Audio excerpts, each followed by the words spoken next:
ఒకానొకప్పుడు దక్ష ప్రజాపతికి 16 మంది కుమార్తెలు. 16 మంది కుమార్తెలలో 13 మంది కుమార్తెల్ని ధర్ముడు అనబడేటటువంటి ఆయనకి ఇచ్చి వివాహం చేశాడు. ఒక కుమార్తెని అగ్నిహోత్రుడికి ఇచ్చాడు, ఆమె స్వాహాదేవి. ఒక కుమార్తెని పితృదేవతలకు ఇచ్చాడు. ఒక కుమార్తె సతీదేవిని పరమశివునికి ఇచ్చి వివాహం చేశాడు.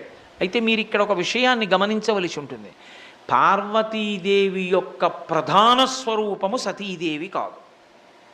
పార్వతీదేవి మూలస్వరూపము లేదా జగదంబ, అఖిలాండేశ్వరి, ఆదిశక్తి, ఆమె ప్రధానము. అయితే ఆవిడ తత్వమేమి అంటే ఆమె పాదములు పట్టి ప్రార్థన చేసి లోకములను కన్న తల్లి అయిన జగదంబ నా కడుపున కూతురుగా పుట్టాలి, పుడితే ఆమెని నేను కూతురని పిలుస్తాను అని భక్తితో అడిగిన వారందరికీ ఆమె కుమార్తెగా వస్తుంది.